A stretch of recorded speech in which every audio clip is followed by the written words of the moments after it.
And it seems we are live. Are we? Yes, according to YouTube and to OBS. So let me just put that All right. Well, away. those are two parties that whose opinions I count. So Yeah, I'm gonna go on and I'm gonna check to see if you actually have audio here. Because last week that was the plan, one 'cause we had problem all not going through. big issues with that. Yeah. Issues. Check one. Big Check two. issues. Check one. Two. My Dark channel. Corner Studios. Dark Corner Studios. I don't have them yet. Let's see what's going on here. Home. Boom. Oh, look at that! He said he's live now. Look at that. Fancy. Oh, look! All right, check it out. Do you got audio? Can you hear yourself when you talk? I know it's going to be a few seconds. I can hear myself. All right, cool. Yeah, I got Look muted at now because that.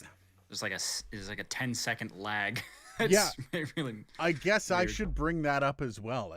That's a good point. I should actually get our feed up here just so I'm not. I can answer questions and such. Questions. Yeah. What kind of feedback did we get last time on the? Oh, people liked it. Did people have any particular stuff that they wanted us to talk about more of or less of, or? No, I didn't get any feedback whatsoever. It was kind of weird. This That was like the one thing that I was really banking on. I was like, oh, more technical, more business. What do you guys want? You know we'll what? I think we had a pretty good mix. We also had a pretty good. We had a pretty good mix of people on there too. Like at one point, I think we had 12 people, which I mean it is phenomenal for any kind of live for a stream, first kind of a. I can't like actually a debut. I'm not actually showing the live stream. I can't see if anyone's commenting or doing anything for some weird reason.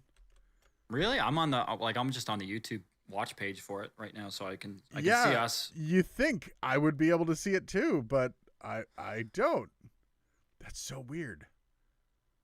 It's not even showing up. I wonder if I'm going out to. Well, we had one other person in here that seems to have left. Anyways, figuring out the stream seems to be the first half. It feels like. Oh, I still have the Cyberpunk 2077. That's why. Yes, I can't. Stream seems to be the first half. Okay. I left the old. There? No, I left the old thumbnail on. So we've got a Cyberpunk 2077. I saw that. I saw the watch page. I was like, oh, okay, sure. I mean, it is a topic of discussion, so why not? Well, I mean, this is the big one. The big thing this week was Cyberpunk 2077 coming out. Do you know Cyberpunk 2077? Have you heard of it? Oh yeah, I've heard of it. I haven't extensively, as I'm not as plugged into the gaming community circles as I once was in my younger years. None of us are, man. It's brutal. Yeah, it's stuff moves really quickly these days. It's kind of crazy. Well, it's also if you have any kind of and this is going to sound mean, and I don't mean this against gamers. If you have a bit of a social life, it's really hard to maintain gaming or job. That's exactly it. Or I shouldn't say job. That sounds derogatory. A career. If you have a career and job, I do differentiate those. Yeah. If you have a job at Tim Hortons, you can probably afford to spend some time and keep in the loop on this. Perhaps. And I wish I could. I definitely don't demean anybody for having not having other things to do or what have you. I wish I could still keep in the loop on the happenings. Like I find myself like between my day job doing the morning show for Element FM and then getting off that and then doing YouTube stuff throughout the week. I get out one video a week. Then it's setting up this stream and then I try to stream on Twitch on Friday night with another guy. I don't have time to play like 20 hours a week of video games, man. I'm sitting and like researching stuff, and it's like that's one of the reasons why I find it hard to do. Like everyone's been bugging me to start a regular YouTube channel. It's like to add like a regular content schedule. I think, and so this is one thing I want to talk about. It's a great segue because I want to talk about the interesting. I've had several conversations with people about this today. Is the idea of applied creative, idea that. It's a very it's an easy concept to wrap your head around. It's the idea that obviously in a job where you are creative, you have to create. Yeah. Whether you are in the zone or not. As a producer, I create, tens of things, sometimes hundreds of things in a day. Yep. Are there days when I'm not feeling like the juices aren't flowing? Absolutely. But do I have a choice? No. I still have to try and come up with something good. So applied creative is the idea that, it's creative meets business. It's like you've got to, you're a conveyor belt, basically, or that's the way that you're treated, as a conveyor belt. And it's hard because when you're a hobbyist or when you are running a business, like an artist or a musician or someone that makes art, within a year you have to have a certain yield, right? But you can still choose. Like, there are days where you're like, this is just not my day. I think I'm just going to lay in bed all day. You can do that. To a degree. Like with YouTube, as I'm doing this, like I can just decide to send a message out and go, hey guys, you're not getting a video this week. Or you can work enough in advance that if you have a dead day, you can afford it. I can do that. And actually, I was going over that one time I put out 3 videos and I just scheduled them. And it was nice, but at the same time, I also felt a little dirty. Because I'm like, I feel like, yes, I can I can crap out a bunch of content all at once, but then you have to understand that crapping out content doesn't necessarily mean it's going to be great content. If I punch out 3 videos in a week, I'm looking at writing the scripts for those videos, setting up the whatever background I can get, all that stuff. And if that video is subpar, I just wasted all my time and people are going to complain or even unsubscribe. I've done it before. You get a really bad video from a content creator. You're like, sorry, buddy. You're like, this is not worth it. So I've seen those. To a degree, yeah. But I do understand, like, showing up every morning for a morning show. I don't care who you are. You wake up at 4:30 in the morning. You know how hard it is to hit the microphone and go, "Sup, everybody? How's it going this morning?" Oh yeah, you gotta be 5:30. Because your job is to help everybody else wake up. So right? If you're not woken up yet, you're not really doing the job justice. And you've got to show up and you've got to do it. And if you don't, you're a jerk. Right? That's probably why there was a time, and I mean, in some places there still is a time where cocaine habits were very common amongst the morning show crews. Well, it's probably a really good reason for that. I don't think it was just to stay awake, though. I'm pretty sure. No, I'm sure there was some jonesing. There's some jonesing for it there somewhere. Well, it was also just the atmosphere of radio back in the day was all party all the time. Oh yeah, it was. It was what the rest of the entertainment business kind of still is to a degree. One of my mentors, actually, we both know him, Dan Mellon, once told me, he's like, dude, you should have gotten into radio back in 96 when you got out of high school. You'd have loved it. And I'm like, dude, I'd be dead. Like, as hard as I went through the late 90s and early 2000s, I'd be dead on a slab by now. Oh, God. Yeah. Well, there are many great ones that were, I'm sure. So when it comes to that kind of stuff, how do you push through on that stuff when you just, like on a day like today where you had probably 20 things on your plate at any given time, how do you push through to make sure that the creative juices do continue? Well, at some points you just got to admit that you're going to make it and it's probably going to suck. And like there are, and you went dark on me, man. Really sold it. No, but it's the reality though. I mean, we're humans. This is not, and I think it's important that we remind our cross-functional partners that we are not a conveyor belt, that every time we have to do something, we are squeezing a little bit more of the juice out of that lemon. And actually, lemon's a bad analogy. We're orange. We're using orange. Squeezing some of the juice out of that orange. I don't know. You're pretty bitter sometimes. Oh no, I'm salty as hell. But like it is tough though. I mean, you still have to try your best. You got to try and push through and pump out something great. And there are times when somebody hits you with something, you're like, whoa, like I don't even know where to start with this. Like so this is another great transition. So one of the weirdest things every week, there's at least one weird thing that I have to do. This week there were 2 things. One, I had to, as I mentioned, I had to dub in like 170, 180 elements within a day for our national country network, which to give people an idea who aren't in radio what dubbing is as it pertains to radio is it basically means you have to do data entry for 170 elements. Basically, you got to take 170 pieces of audio and put them into the automation system, which involves a lot of like little edits and a lot of time. Everything has to be time aligned to the 100th of a second. So that's a real doozy, especially when you're dealing with eight different stations. One quick thing, Hint to Shrimp said the Golden Boys are back. Where were the Golden Boys? Apparently. By color, I'll take it. By color only. I've been called worse. Yeah. By color only. How's it going, y'all? Having a good Friday? Yeah, it's actually a pretty good Friday. I got the flu shot today. Nice. How'd that go? Well, no, not nice. Apparently, it's 4 strains that you're getting inoculated against. So she's like, surprised. if you got sick last year, you're screwed. This year, you're gonna be like 24 solid hours of some decent flu-like symptoms. I'm like, great, Geez. amazing. So yeah, I got that. Just healthcare worker as a wife. So I mean, this is the kind of stuff you have to do. So you had the flu last year? No. Well, I got the flu shot last year. She said if you had, so it's for because whenever you get the shot, and I was driving to New York last year. This is what ended up happening. About halfway there, I started getting body aches, and you start feeling like crap for it. It's about 12 hours after the shot. You'll get about 12 hours of flu-like symptoms. And because it was only 2 strains last year, she's hit me with the needle. She's like, yeah, you're going to feel this in about 12 hours. Oh, God. So, yeah, looks like I'm not going to be doing too well tonight. So, yeah. Well, you've got the good me. You might as well enjoy it. You might as well enjoy it while it lasts. Hint of Shrimp says, yeah, I got mine a few weeks ago. I get sick very often. You know what, dude? I got sick. It was 2 years ago now. I got both strains of the flu that year. And it was, the first one was just like the usual flu, coughing, sneezing, all that stuff. The second one, though, I had a cough for like 2 months, and it was a cough where you couldn't get your breath back.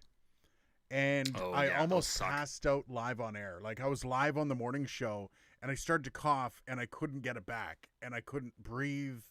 And I ended up going to the hospital, and they're like, you have the flu, I guess. Since then, I guess. Well, they did chest x-rays, everything. And I got the very next year, I'm like, I'm getting the flu shot. I can't do, like, it was so painful that year. I think I had about 9 weeks in total of being sick. So you know what? Screw that. I'm a flu shot boy now. I'm one of those guys. So yeah, which is fair. I mean, I don't personally get the flu shot, but I definitely don't knock anybody that does. I mean, to me, it's mitigating a risk. Yeah, well, and a very annoying risk. If you get sick often enough, it's worth getting. Oh, yeah. Like, oh my God, just being able to, I don't know, not be sick for a year. I haven't been sick in 2 years. Yeah, now. that'd be nice. I am blessed. I was not the cleanest child. So I feel, and I've always had this theory, and I've had some people in the medical side agree with me on this, that there is something to be said for, like, hypochondriacs are more likely to get sick than regular people because their immune systems don't get flexed as much. And in my case, like I live without clutter, but you know, like if I drop a piece of cereal on the ground, I'm probably just gonna eat it. Yeah. Well, I mean, like I don't go out and lick stripper poles. But no, I mean, exactly. At the same time, I'm not making out with people on the street. But like at the same time, I don't get sick often. I get sick, like on average, maybe once every 2 years. Occasionally, I'll get a little bit of a bronchial, like a bronchitis-y kind of a cough that'll, for like a few days and it'll go away. But as far as like a full blown, like I have a cold, I gotta stay in bed for a few days. That only happens like once every few years. Yeah. So I'm usually, and I think again, part of that is because again, like I live without clutter for the sake of organization, but I don't necessarily wipe down every countertop in the kitchen 6 times a day. No, I don't knock anybody that does. No, I mean it's one of those things that, I mean, if you know that you're prone to getting sick, like with the flu, now that I'm inside and we stay inside a lot, we don't really go anywhere. And we're wearing masks all the time. I haven't been sick in 2 years. Well, so this is what I'm nervous about, is because now that we're not exposed to each other at all anymore, not only are we protecting ourselves from COVID, but we're protecting ourselves from all of the other bacterial pathogens that we normally get exposed to. So all of our immune systems right now are probably pretty shot. Absolutely. I'm worried they're estimating now, I think I heard one person say, and this is obviously a highly debatable figure, but somebody estimated that we might be looking at getting back to normal in about quarter one of 2022. Yep. Is probably when we're looking at back to normal. They've already started, Metallica has actually scheduled a concert once again in San Francisco for late 2021. Nice. And I think by late 2021, we'll probably have... We'll be in a good place. Well, we'll be in a good place, but it'll be one of those things where you show up to a show, you show them the certificate, I got the shot, you're in. right? Like, Yeah, well, exactly. Or they'll, I picture it being something like, people that have been vaccinated will have some kind of a standard color code wristband that says, okay, so that oh man, friends or we're whoever. talking end times there, man. Color coded wristband. Mark on the Yeah, forehead. Why not mark on the forehead? Why not? So I was so confused when I found out our government had ordered, I think it's around 350 million doses of vaccine for our country.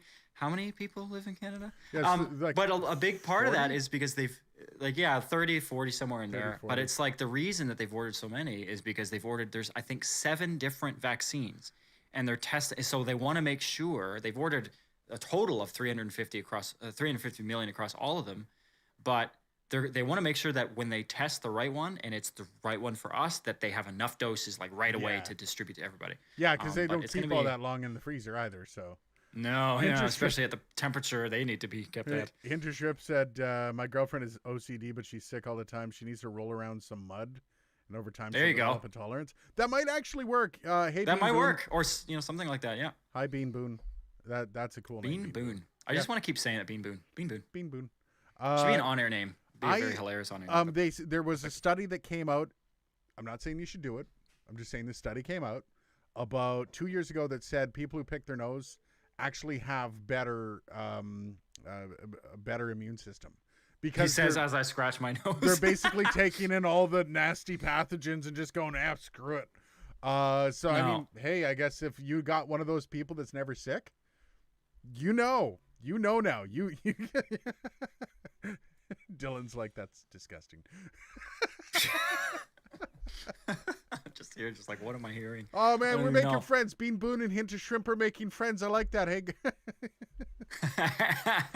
That's what it's all about. It's all about making friends. It's like Plenty of Fish, but for audio nerds, I guess. For audio nerds, yeah. Speaking of audio nerds, so that gets me to the second weird thing that I had to do this week. The dubbing thing wasn't weird as much as it was just monotonous and annoying.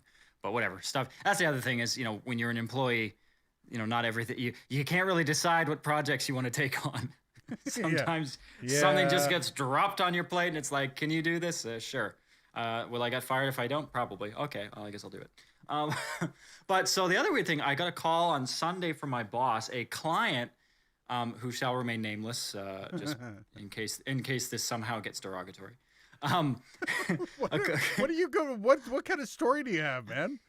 So a client wanted to redo their sting. So what a sting is in relation to a commercial is, sometimes at the end of a commercial, if it's like a city or if it's especially like Crown corporations or some large companies have it, like IBM or something, where you've got like just a little musical little element of sorts that happens at the end. That's just like, brought to you by the government of Ontario or brought to you by the University of Alberta, right? So they wanted to redo their sting because the last one, they apparently were never happy with it. And me being the one person on our team that's actually kind of musically inclined, they sent me the brief, which was basically to the extent. Actually, I should read it. I should read what was provided to me to try and create a sting for these people. And a spoiler alert: it was useless. For lack of a better description, it was quite useless.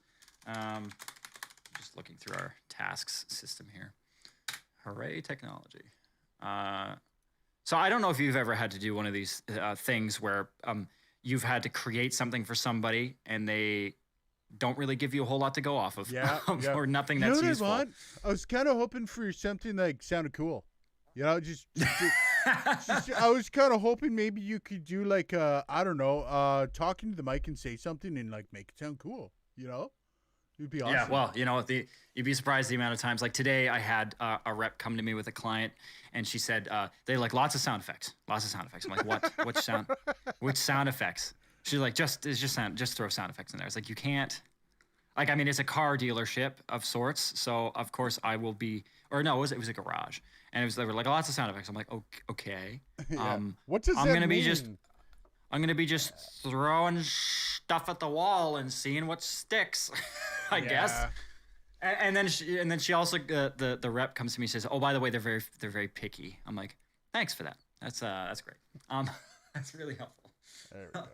Love it. This camera's crooked. Damn it! Don't be crooked, camera. It's that short cord. You're on a short cord. Short leash camera. Short leash camera. Come on. Come on. You stupid camera. Just bought a brand new. You stupid camera. What are you... It's like flopping to the side. Whatever. I'm done. Well, you know what? I've been there, man. I know what it's like to flop to the side. Yeah, no, I've had one of my favorites was I was editing a podcast for Two Girls, One Mic. And I only edited for them for about 4 weeks, 5 weeks, because I was a little pricey for them. I wanted $90 US per episode, which it's about 8 hours of my time to go through and edit all the ums and all that stuff out. So you know what? Oh, yeah. $90 an episode. It's a little over $10 an hour.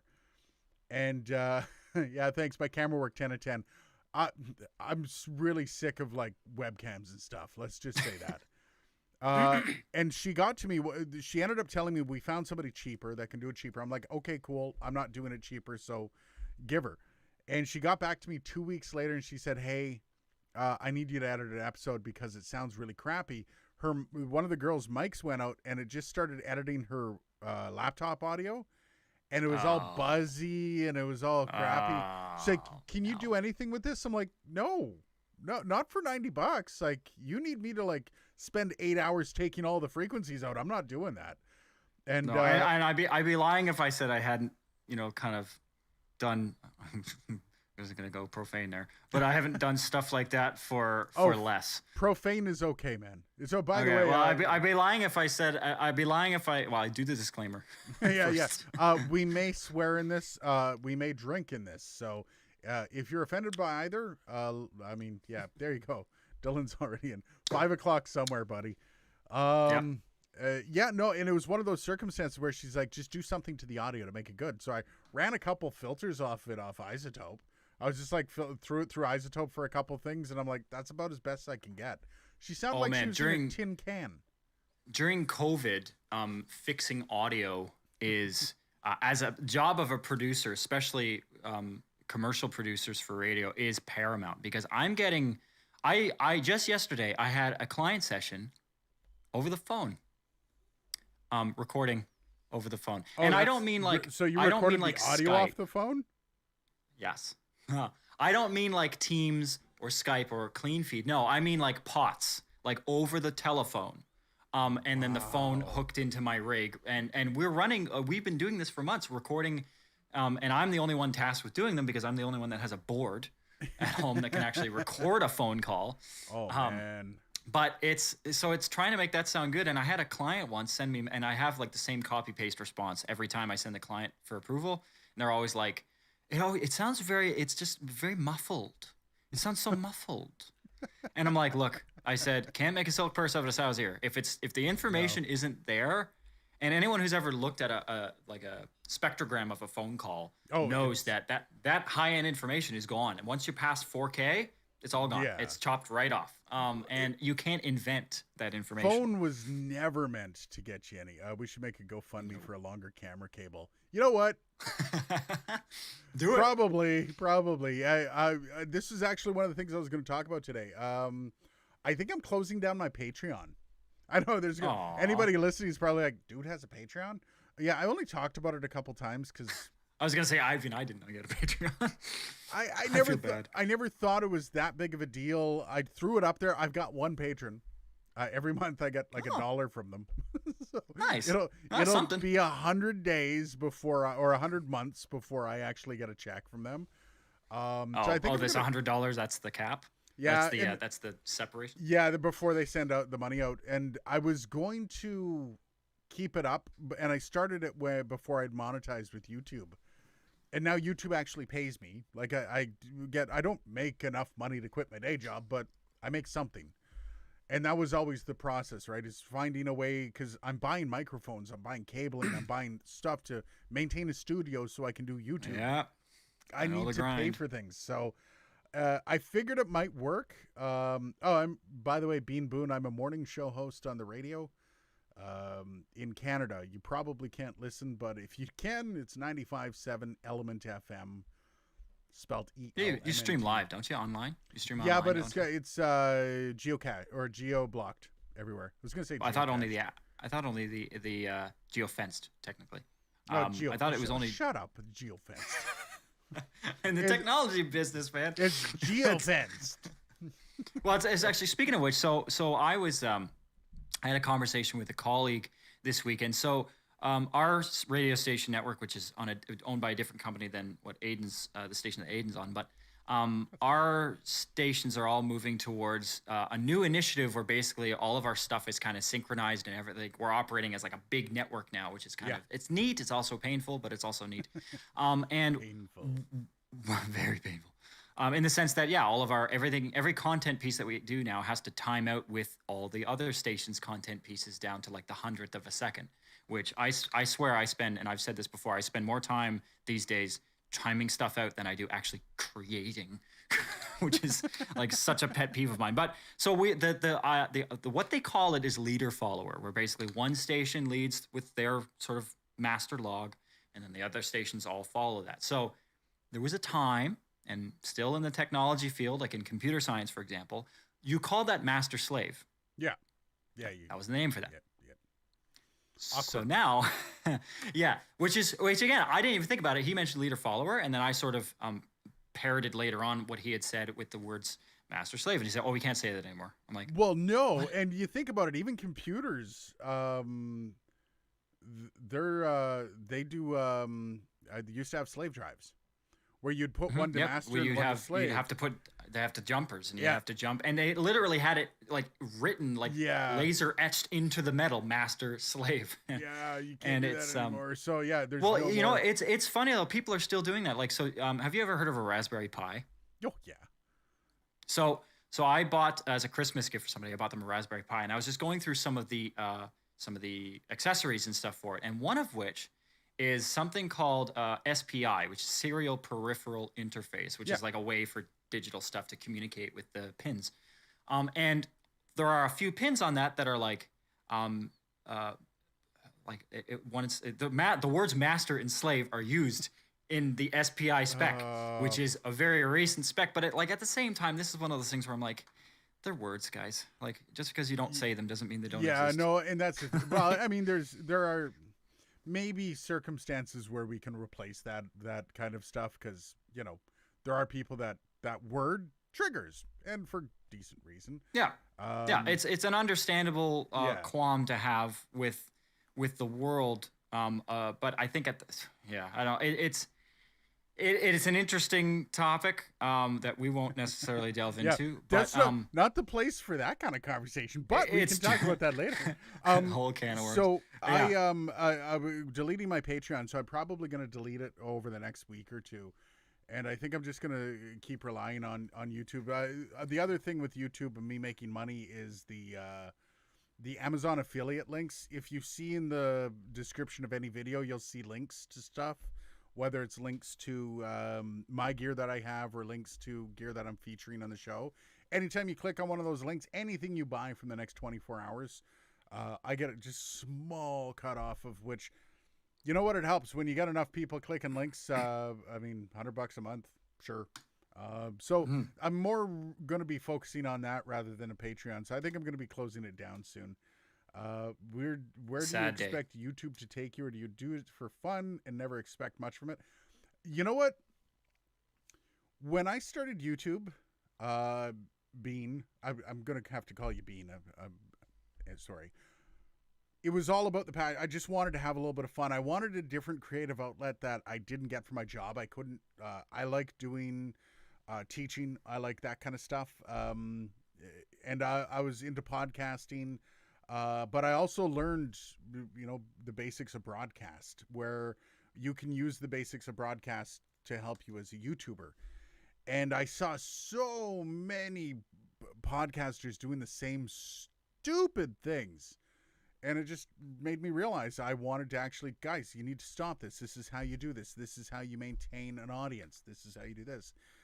And people started clicking on it, and people started liking it. And I started reviewing things, and people were like, oh, wow, you're good at reviewing things. So, and then it got to a point where I realized, well, in order for me to do this, I need to start making money. I need some sort of income. And that started with the Amazon affiliates. And then it's just to keep doing what I'm doing, you need to make more money. If you want to have the content that people want, like this stuff up on the walls doesn't come cheap. The microphones, I've got an SM7B. Even if you make it, it doesn't really come cheap. Yeah, no, those blue panels cost $30 a piece to make on your own.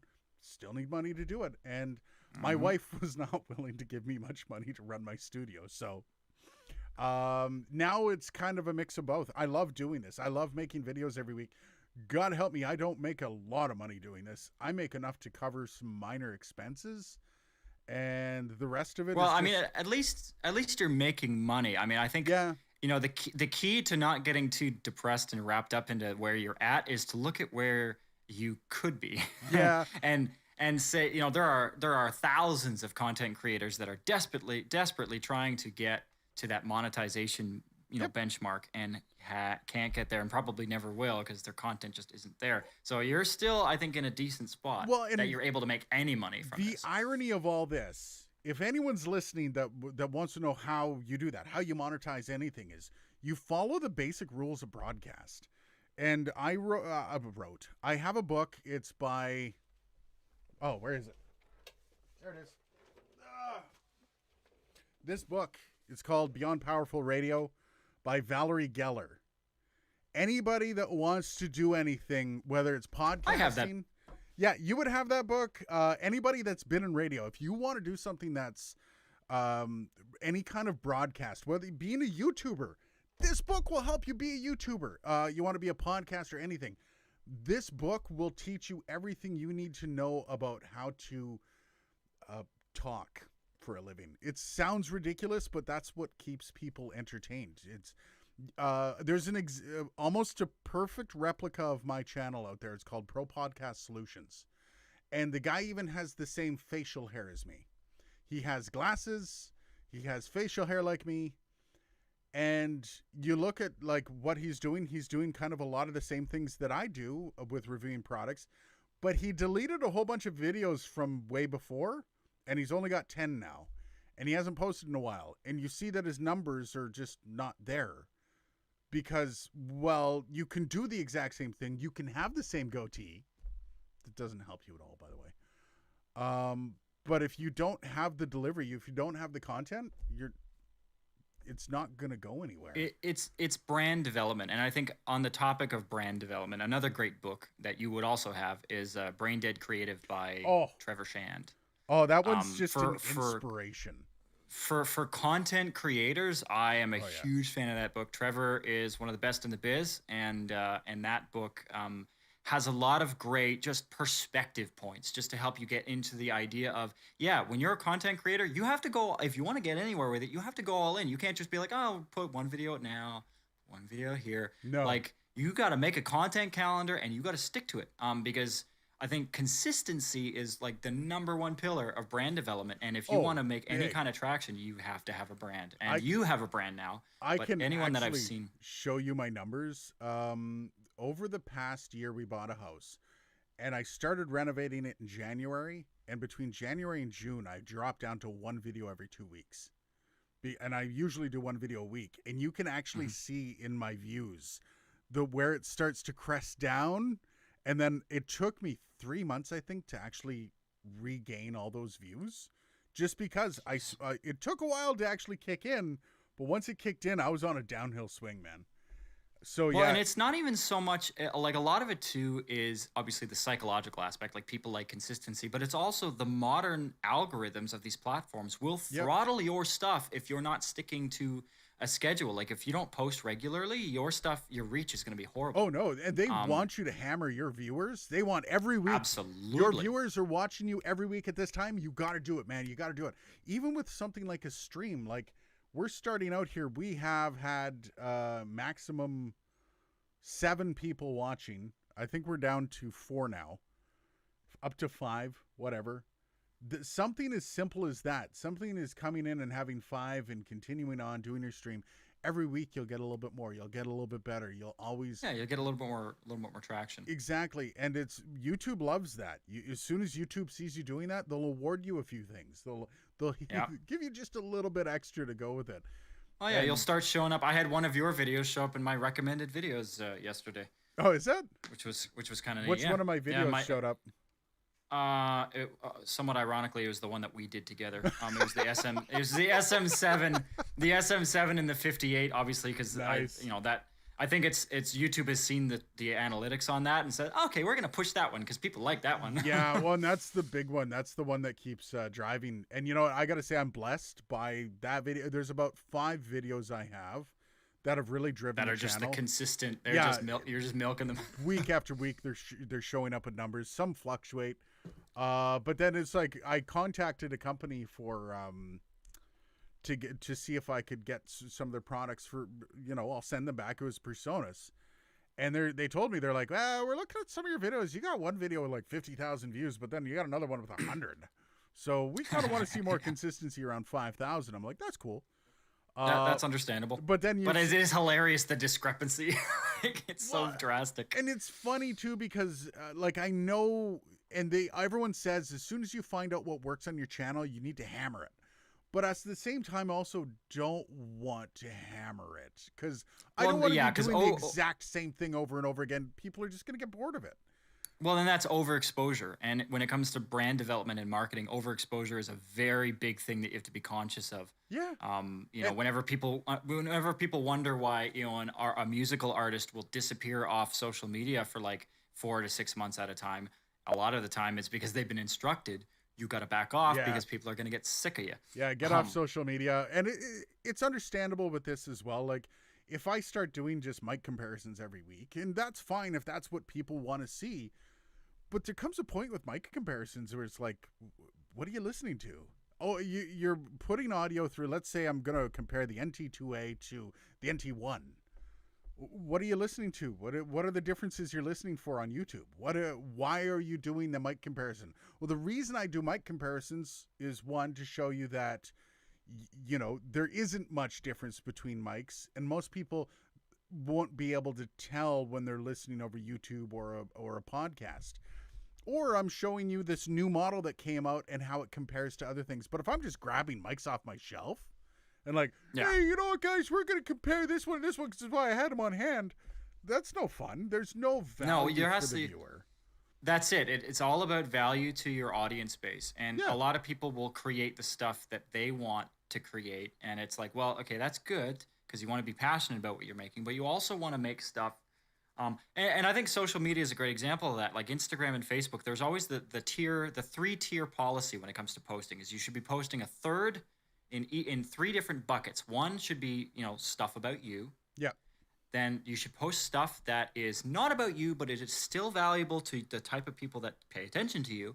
And then posting stuff about your business. So personal stuff, professional stuff, and like external stuff. And 33% should be each one of those categories. And it's important to get that variety so that people don't, again, get sick of hearing about you constantly. Yeah. But also so that people can actually get like more value from what you're doing. Yeah, and it's I find the YouTube thing fascinating because, one is, most people don't follow my social from the YouTube videos. I have Dark Corner YT on YouTube, on Twitter, and then I have Dark Corner Studios on Facebook, and very little overlap. YouTube is like the main driver right now. And I will be curious because once it actually starts to kick in and people start following my Twitter, I'm going to have to up my social media game. I do it okay. Yeah, I feel you. Yeah, I do it okay, but damn. I've actually repurposed a whiteboard, and it was one of those things I kind of said to myself, like I was really slacking on the content posting on social media, but it's like for the sake of my business, I need to do this.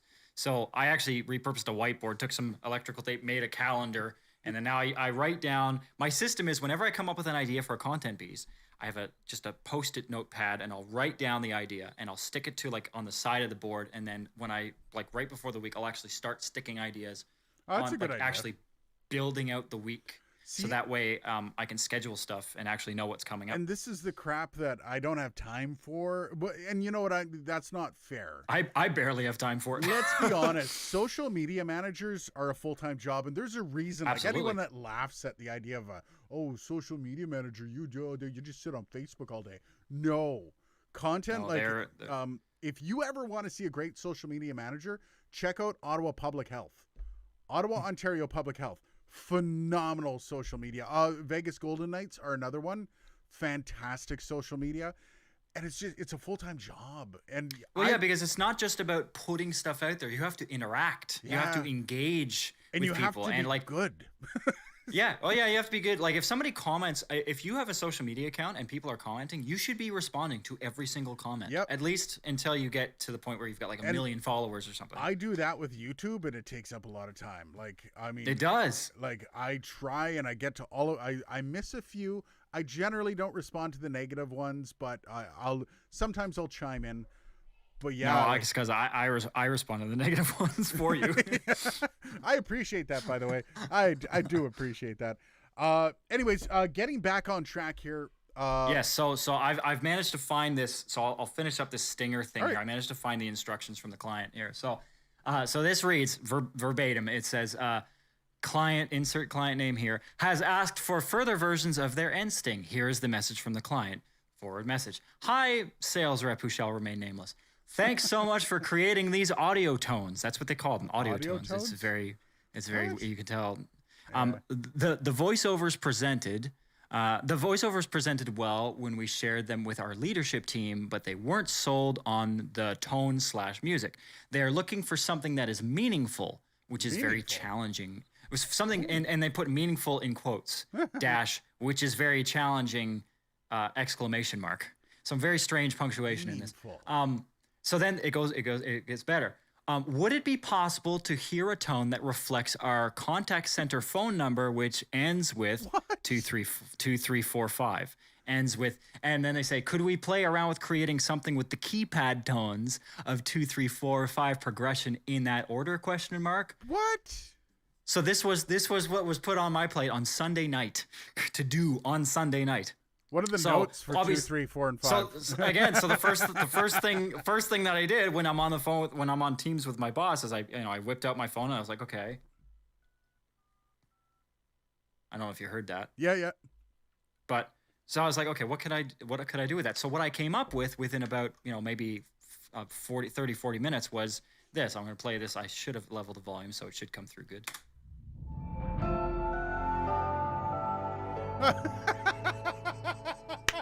Right? So that's awesome.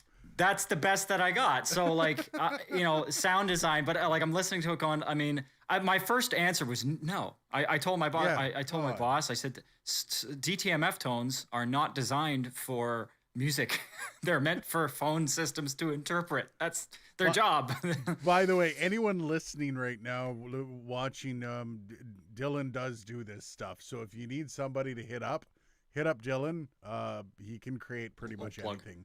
Yeah, I don't just talk shit. I mean, I do talk a lot of shit. He talks a lot of shit, yeah. You have to put up with him for a while, too, if you want to work Absolutely, with him. Yeah. Oh, yeah. I'll be talking your ear off on the phone and stuff you don't care about. Good job on that, man. That's fantastic. And you know what they're going to do? They're going to get back and they're going to be like, Dylan, they're gonna start needling at it because again, this is an example of what we like to call approval by committee, which is my least favorite approval process when it comes to anything. And I've dealt with this as a record producer. I dealt with this a lot with label projects where you've got to not only sell the artist on it, you have to sell the engineer on it, you have to sell the executive producer on it, you've got to sell the label producer on it, you've got to sell the actual manager.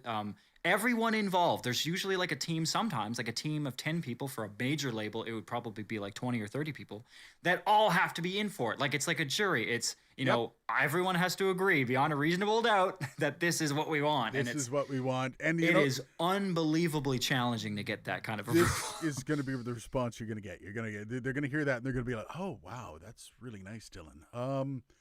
Do you think you could make it a little happier? That's gonna they're gonna start throwing in weird or can you make it a little more zappy? Or whooshy. I want some whooshy in there. I hear that all the time. Whoosh, give me whoosh. Feel like the number blue. Could you do that? Could you do that? I don't know. You know what I mean though. The number blue, right? Yeah. Exactly. Yeah. I needed to sound. Well, it's like it's funny because some of that stuff, like you need to sound darker, brighter, spicier, crispier. These are all words that aren't really like the number 9 all the time. I want to hear the number 9.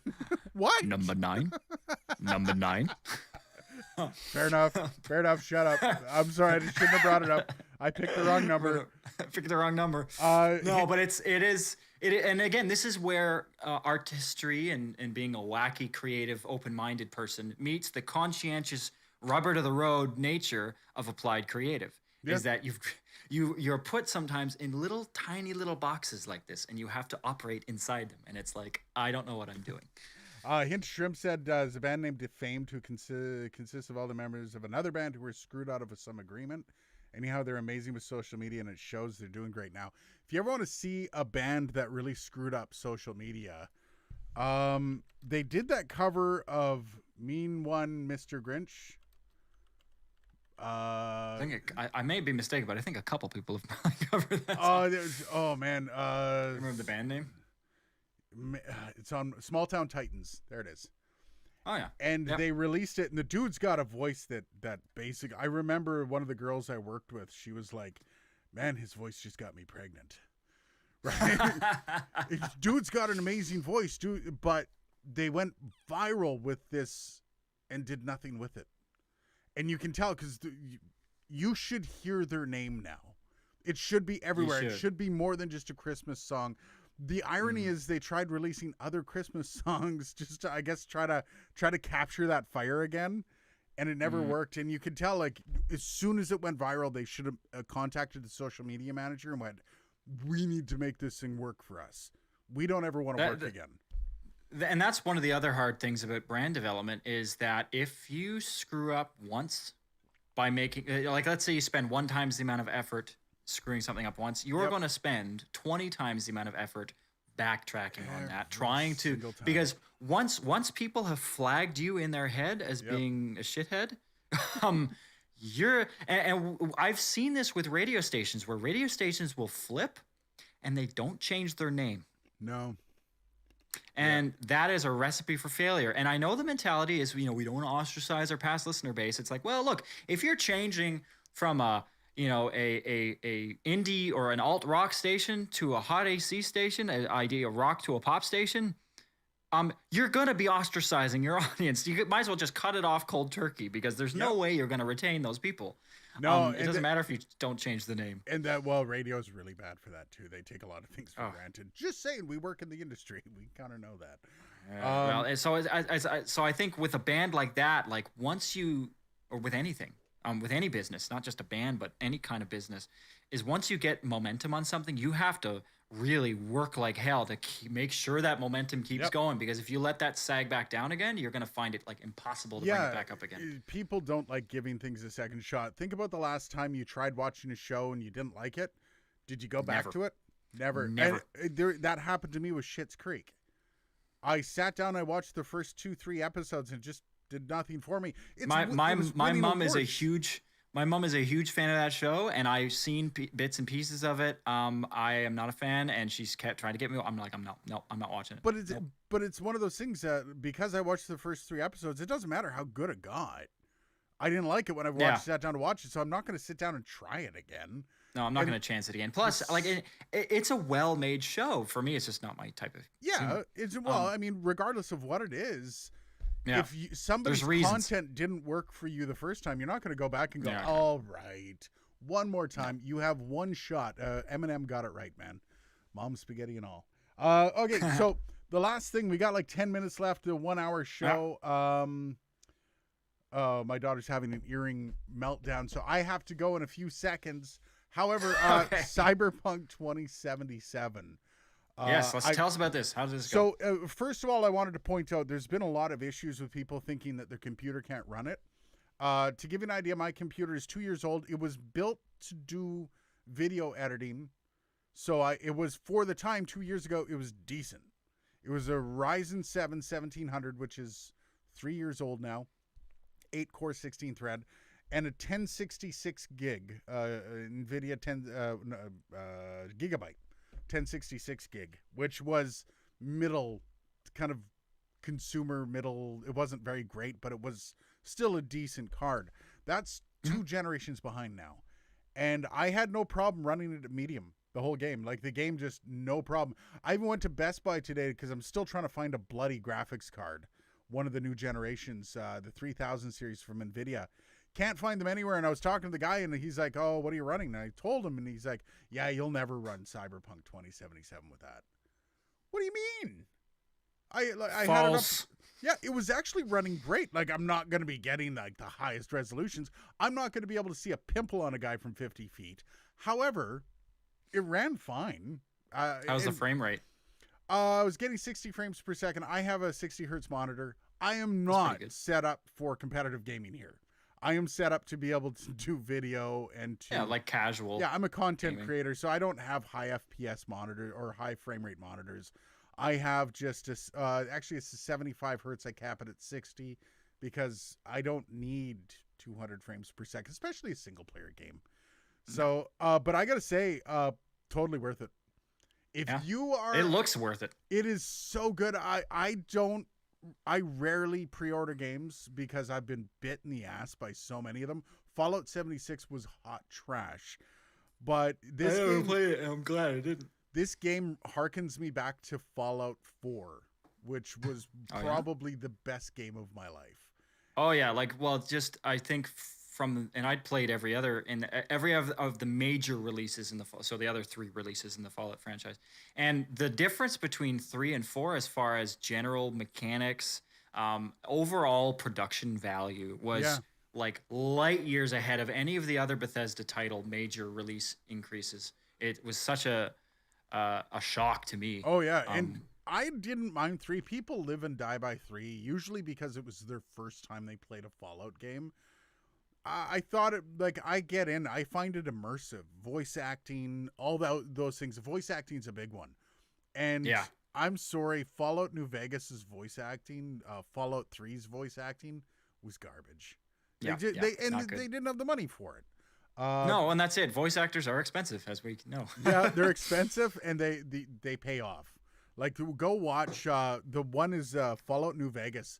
The first girl you run into, she brings you to the well to kill a few things. Her voice acting is horrendous. And then you go to Fallout 4 and you see some of the great voice actors they have for that one. Well, it's so conversational. Like, it doesn't sound like they're talking into a mic. It sounds like this is the person that I'm seeing talking. It is magical how good. And the fact that they recorded, 30,000 lines? Yeah, it was something ridiculous. I read statistics, some ridiculous amount of content that they got. So that Bethesda sunk so much coin into that. But I think it was worth it because Fallout 4 is probably one of the biggest games of this decade. Yeah, no, and if you're planning on getting any game, Cyberpunk 2077 can confirm I'm 3 hours in. Fantastic. Watch, the game's going to fall apart on me now.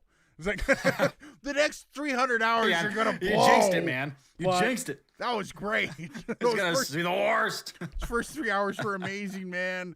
All right, well, that's it for us. I've got to get out of here. Thanks for joining me once again, Dylan. I will make sure I've got your details in the video below. Join us next week. We'll be back and full of just as much shit as we are now. Yeah, you're welcome. Just shoveling it. Yeah, it's mostly Dylan, not me. Don't worry. Anyways, have yourselves a great weekend, and video coming out on Monday, how to do thumbnails, how I do my thumbnails. That's coming up. Oh, you mean like the one for this video, which we literally didn't talk about the thumbnail subject until the end of the video. I still haven't figured out thumbnails for live stream, man. Come on. Give me a break. I'm getting there. Anyways, we got to do a photo shoot. We got to do a COVID photo shoot. Ooh, I like that, man. Yep. Somehow. Really virtual photo shoot. Like... just. All right. On that note, later, guys.